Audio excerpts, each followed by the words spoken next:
Hey, this is Joe from Home Studio Corner. Today I want to talk to you about how to prep your tracks for mixing. Got a question in my email from Cedric. And Cedric said he was working on a project, sent the files off to someone to mix them, and this pro mix engineer wrote back and said, hey, these aren't ready to be mixed. He wanted them to be kind of quantized to the grid. He said everything should be color-coded and a couple of other things. Now, I don't know if I completely agree with everything that person said, but it does raise a good question. What are some best practices for prepping your files to be mixed? I've got 5 ideas for you today. I know I always have 5. It's not a formula, it just comes out that way. The first 3 tips have to do with just getting the song ready to be mixed, whether you're gonna mix it or someone else is, and then the last 2 tips have to do with prepping those files to send off to someone else. Okay, let's dive in. Tip number 1, clean up those tracks. That's not the job of the mix engineer. It's your job as the producer, artist, musician, whatever you want to call yourself, to get the files cleaned up a little bit. Now, what do I mean? It's really simple and it doesn't take that long, but things like the beginning of the session, when you press record and then you sit in your chair and you fumble around till you start playing your guitar, all that sound that's there, you typically don't want that in the recording. The drummer getting ready or counting off, things like that. At the end of the song, when you've held out that final chord and it sounds amazing, and then you burp at the end because you were done playing and you knew it was over, that stuff needs to be cut out as well. It's as simple as just dragging it back, doing a little fade, and that's it. But unless it's something you absolutely want in the mix, then go ahead and get rid of it, especially if you're sending it off to someone else.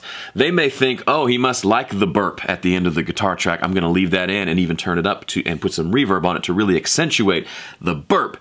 And all you wanted to do was just get rid of it. Well, that's kind of your thing to do. So if you want stuff in there, leave it in there. If you don't, take it out. Go ahead and get the fades and things. If the bass holds out the note for 8 minutes after the song is over, it was funny at the time, but you probably don't want that to hold out for 8 minutes in the real world in the final version of the song. So go ahead and trim that back and do the fade so it sounds natural and ends where you want it to end. This also includes noises in the middle of tracks. So the vocalist is singing and gets done with the chorus and there's 4 bars of a turnaround and he or she coughs or sneezes or sniffs. Typically want to cut that stuff out. Also includes vocal sounds that you don't want there. For example, sometimes the mouth is just a funny little thing. It makes lots of weird smacking sounds and clicking sounds and it's just kind of disgusting. But typically you don't want that right in the middle of your vocal track. So find ways to go in and get rid of those little sounds or edit the audio so that those go away, because once you add compression to that, it's gonna come out and you're gonna hear it and you just rather not. Tip number 2, fix timing issues. Now this is a bit of a controversial topic. I've been on both sides of the argument and I can understand both sides. So the argument says you should just play it well and then leave it alone. If it's out of time, go play it again. If it's out of tune, go sing it again and be kind of a purist. And that's fine, I did that for years. The other side of the coin is, it's really a good performance, but there's a few timing issues, or it was a great vocal take, the tone is amazing, but there were a couple spots where the pitch is off. In my opinion, it's okay to go in and make some corrections. Sure, 50 years ago, you couldn't tune the vocal and you couldn't, without a ton of work, edit the drums to be more in time. But now we can. The big word of caution is don't overdo it. Everything doesn't need to be completely locked to the grid, but all the parts need to go together well. They need to gel together well. Sometimes it's a very subtle adjustment, but it can make things sound less messy and even less muddy in a weird way. If things are out of time, it can make the mix sound muddy, even though the frequencies are fine. Something about things not being locked in can make it sound more amateur and even more muddy. For example, take a listen to these 2 acoustic guitar tracks. The drums and bass are solid and in time, but the acoustic guitars are a little out, and ironically it makes the drums sound out of time when you listen back.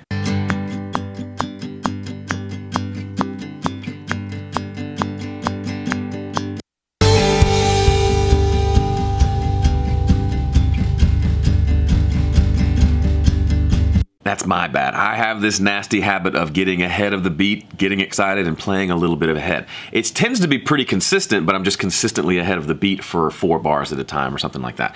So it's a couple of simple edits, chop it up, slide some things around, get it back in time, get it closer to the grid, and it sounds much cleaner, much better, much less distracting. Take a listen.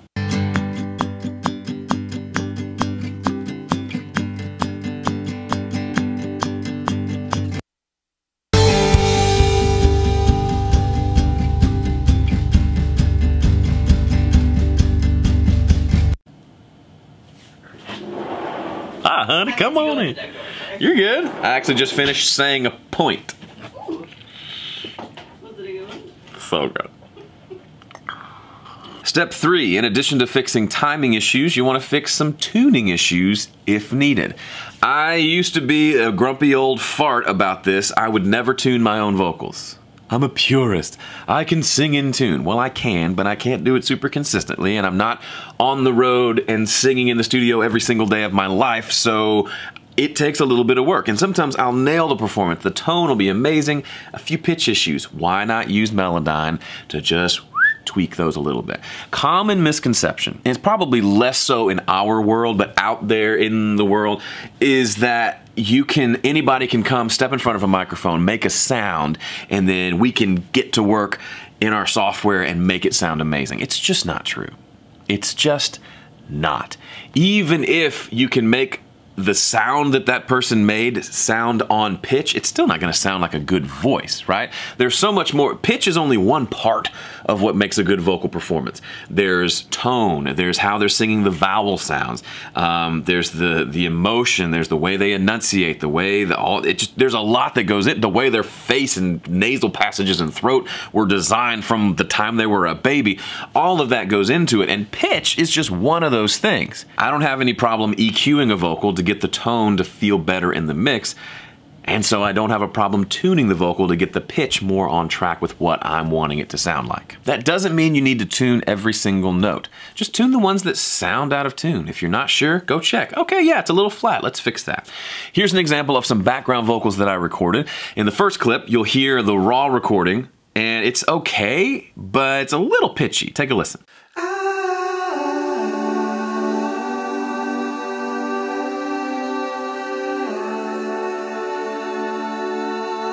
Now, using Melodyne that's integrated into Studio One, with just a couple of clicks in about 90 seconds, I can quickly tune all of those vocals and make them sound better. So again, they're less distracting and sound more like they're supposed to sound. Take a listen.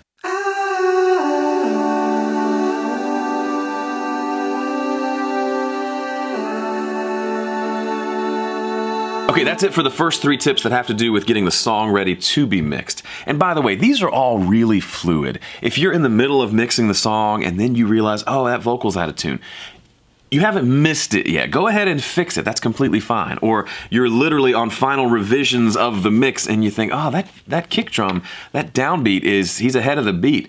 Go fix it. That's completely fine. You don't have to do these in a linear order. These are just things that I like to make sure are done at some point before the mix is finished. However, if you're sending your files off for someone else to mix, you're gonna have to do all this before you send them, obviously. Speaking of that, I've got 2 more tips about how to prep the files and send them off to someone. Tip number 4, export all the tracks to a folder. Now, some people like to just send the Pro Tools session or the Studio One session. If that's how the person you're working with wants to work, great.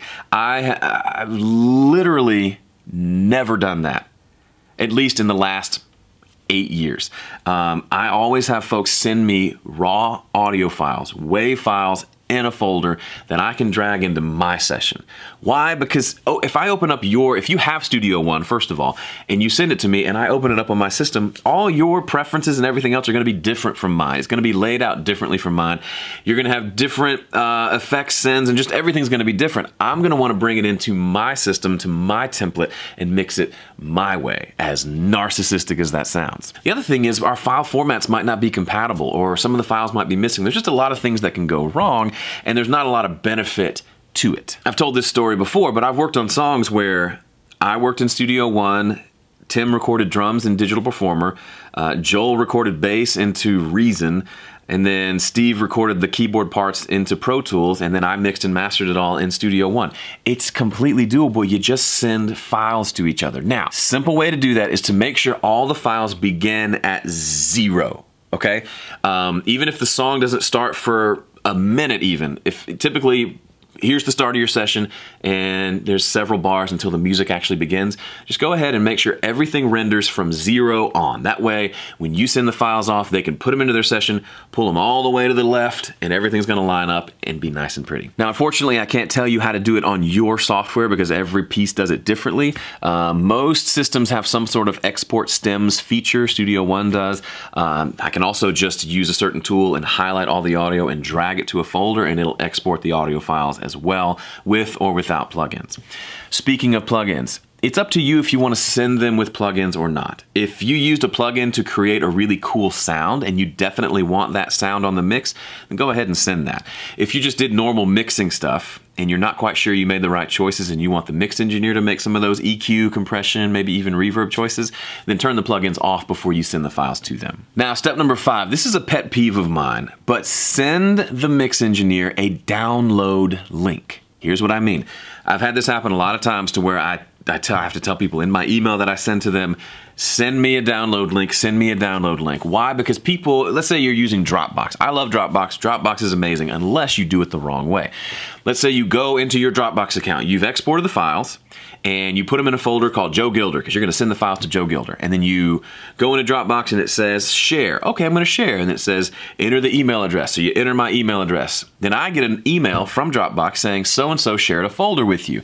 And if I click accept, then it shows up in my Dropbox account on my computer. The problem is the name of the file is Joe Gilder. And I end up with 50 files named Joe Gilder because everyone wants to name their files Joe Gilder. And it's really a huge, huge hassle. What's way easier? Way easier. You can do everything you did exactly the same except for the last step. When you go to share the file with me, instead of using the share function where you enter their email address and they literally share the folder with you on their system, just find where it says to copy link. It'll give you a literal link, and then you just paste that link into an email. Then I can click on the link, I can see the files, I can download them without having to sync them up with my system and to have 1,000 files named Joe Gilder, and it gets really confusing as to what goes where. That's the way I exclusively work with my clients. They send me files as download links, and then when I send them mixes back or files for final delivery or whatever, I put them in my Dropbox account. I have a folder for that client, but then I share the specific links to the files that I just created so they can download, listen to them from anywhere without having to log into their Dropbox account. Obviously, you can use services like YouSendIt, Google Drive. A lot of those will just deliver the files to them, but try not to make it to where the person has to jump through a lot of hoops to get to the files. Ideally, they click a link and the file starts downloading. That's what I would do. And don't worry about safety. You may be worried about, oh, I want them to be password protected so no one steals my songs. No one's gonna steal your songs. Just get over it and send your music off to somebody. Now, if you are gonna mix your songs yourself, or your mix engineer could use a little bit of help in the mixing area, I would love to help. I've got a free ebook called 5-Step Mixing Guide. You can get it at 5stepmix.com. Walks you through my process once I receive the tracks, how I go about starting, doing the middle part, and finishing the mix. And essentially 5 fairly simple, easy to follow steps. If you haven't checked it out yet, you're missing out. Go to the link on the screen, 5stepmix.com. It's completely free, and I'll see you in the next video.